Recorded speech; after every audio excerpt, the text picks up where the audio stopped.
সেটা হচ্ছে যে যারা বিরোধী দল, যারা অ্যাকচুয়ালি এফেক্টেড হবে, রাষ্ট্রীয় মূলত তিনটে পার্টি ওখানে, একটা রাষ্ট্রীয় জনতা দল তেজস্বী যাদব, একটা কংগ্রেস, আর একটা বামপন্থী সিপিআইএমএল দীপঙ্কর ভট্টাচার্য।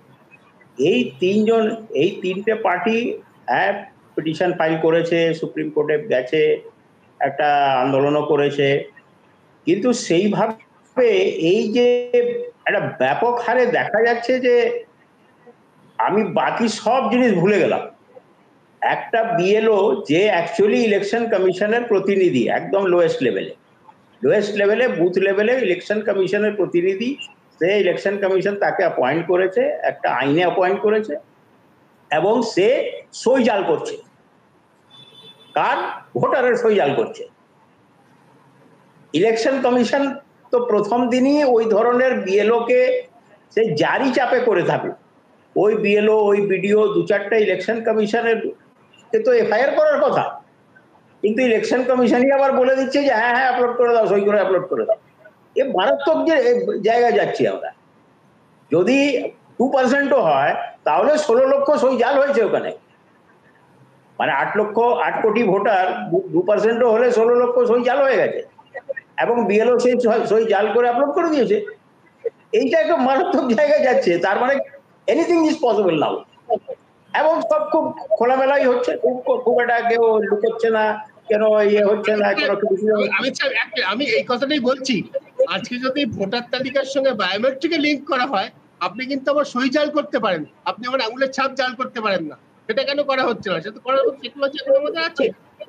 একদম ঠিক। ইলেকশন কমিশন নিজেই এই প্রপোজাল নিয়েছিল, এবং আধার কার্ডের যে অথরিটি আছে ইউআইডিআই, তাদের সাথে কথা বলেছিল যে আধার কার্ডের সঙ্গে যেরকম এখন আমাদের প্রত্যেকের সবকিছু লিঙ্ক আছে, ব্যাংক অ্যাকাউন্ট, এটা ওটা হাবি জাবি সবই তো, যেখানে যাই একটা আধার কার্ড চাই।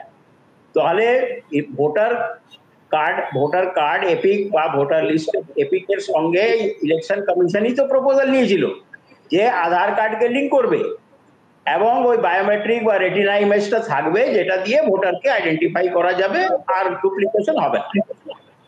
কিন্তু ইলেকশন কমিশন ওটা অ্যাবেন্ডন করে এখন সিটিজেনশিপের পেছনে লেগে পড়ে গেছে। এটা মানে ইলেকশন কমিশন কি কনফিউজ, না ইচ্ছাকৃত ভাবে?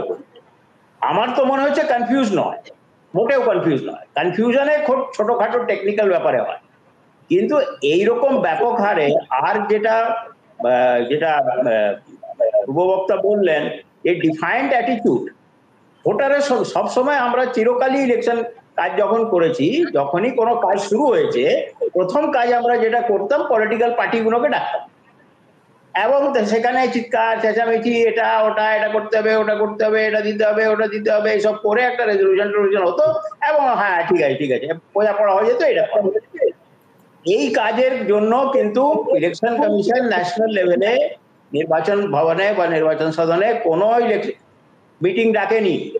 যখন লোকজন চিঠি ফিটি দিল, তখন বলেছিল 2 জন করে এসে।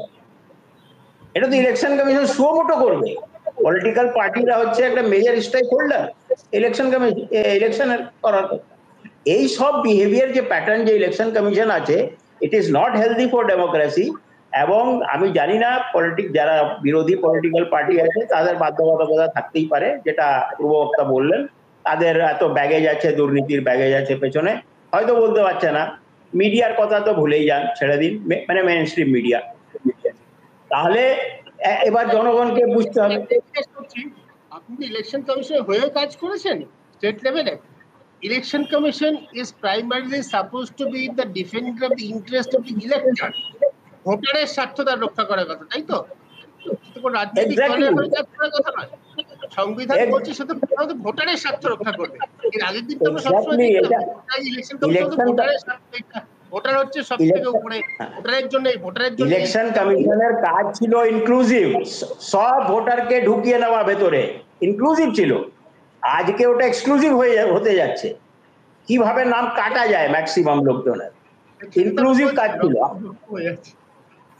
আমি একটা ছোট্ট ঘটনা বলে দিয়ে শেষ করি। একবার আমি তখন একটা কনস্টিটিউয়েন্সির ইআরও, সেই সময় একটা মোটামুটি আমাদের মাথায় আমাদের সিনিয়র অফিসাররা বলতো 2%, 2.5%, 3%-এর বেশি নাম যদি বেড়ে যায় তাহলে প্রচুর প্রচুর প্রশ্ন হতো যে এত নাম কি করে বেড়ে গেল। এটা আমি 97-98 সালের কথা বলছি। কিন্তু যে জায়গাকার ইআরও বা এইআরও আমি ছিলাম, সেই জায়গার র্যাপিড আরবানাইজেশন ছিল, ইন্ডাস্ট্রিয়ালাইজেশন হচ্ছিল। জায়গাটার নাম বলে দিই হলদিয়া। তখন হলদিয়া পেট্রোকেমিক্যাল হচ্ছে, মিৎসুবিশি হচ্ছে, প্রচুর লেবার আসতো, প্রচুর বাইরের লোক আসতো এবং প্রচুর ভোটার, প্রায় 6% ভোট বেড়ে গেছে। তখন আমরা ওটা প্রচুর নাম কেটে দিলাম ভয় যে 2%, 3% যদি বেড়ে যায় তাহলে আবার প্রশ্ন উত্তর দিতে হবে, সিও কে উত্তর দিতে হবে, কে উত্তর দেবে। আমরা খুব জুনিয়র লেভেল তখন বিডিওর কাজ করছি। আমার খেয়াল আছে সিও যিনি ছিলেন, এখন উনি খুব বিখ্যাত লোক, আমাদের সিও ছিলেন মোস্ট প্রবাবলি জওহর সরকার। জওহর সরকার কিন্তু বললেন, হু হ্যাজ গিভেন ইউ, কোন বইতে লেখা আছে যে 2% পড়াতে হবে, আমাকে বই দেখিয়ে দেবেন, যদি দেখাতে পারেন তাহলে ঠিক আছে, otherwise you will have to include each and every eligible voter যে তিনটে কন্ডিশন ফুলফিল করে, 18 ঊর্ধ্বে বয়স, ordinary resident of that area and আর সিটিজেন অফ ইন্ডিয়া। তোমার কাজ হচ্ছে ম্যাক্সিমাম ভোটারকে ইনক্লুড করা, তোমার কার্ড কিন্তু 2%, 3% দেখা নয়। তো this was the attitude of the election commission at that point of time. এখন তো এক্সক্লুসিভ, এই এক্সক্লুসিভ করার, বার করো ভোটারকে, বার করো ভোটারকে, বার করো। আর এই যে 11টা ডকুমেন্ট দিয়েছে, আমি সেটা দেখছিলাম যে 11টা ডকুমেন্টের মধ্যে কতগুলো ডকুমেন্ট আছে যেখানে ডেট আর প্লেস অফ বার্থ থাকে না। SC ST OBC certificate, SC ST OBC সার্টিফিকেটে ডেট অফ বার্থ থাকে না, ওইখানে নাম থাকে, বাবার নাম থাকে, একটা ঠিকানা থাকে, আর কাজটা লেখা থাকে। তো ওইটাকে ডকুমেন্ট হিসেবে নিয়েছে, অথচ আধার নেবে না। আধারে ডেট অফ বার্থ লেখা থাকে, বা এজ লেখা থাকে, ঠিকানা লেখা থাকে, বাবার নাম লেখা থাকে। তো এই ইলেকশন কমিশনের এই কাজটা কিন্তু সবাই বুঝতে পারছে, কিন্তু জানি না কেন এটা নিয়ে 28 তারিখে বা সুপ্রিম কোর্টই এটাকে, আশা করছি আমরা যে সুপ্রিম কোর্ট একটা পুরো জিনিসটাকে নজরে রেখেছে এবং জাস্টিস অনারেবল জাস্টিস উজ্জ্বল ভুঁইয়া আবার ওই প্রশ্নটা করবেন যে আপনারা সাজেশন দেওয়া হলো অথচ আপনারা ওটাকে ইনক্লুড করলেন না, একটা কনস্টিটিউশনাল অথরিটি সুপ্রিম অথরিটিকে মান্যতা দিলেন না। এটা অ্যাফিডেভিট দিয়েছে, সুপ্রিম কোর্ট অ্যাফিডেভিট দিয়েছে, এখন পাবলিক ডোমেনে আসেনি। আমরা যখন পড়ে দেখবো কি আছে, but it is a defined attitude, এটা ঠিক ডিফাইন্ড অ্যাটিটিউড আছে, তো করবো না। তো এটা খুব খারাপ, মানে ডেমোক্রেসির জন্য খুব বাজে জিনিস।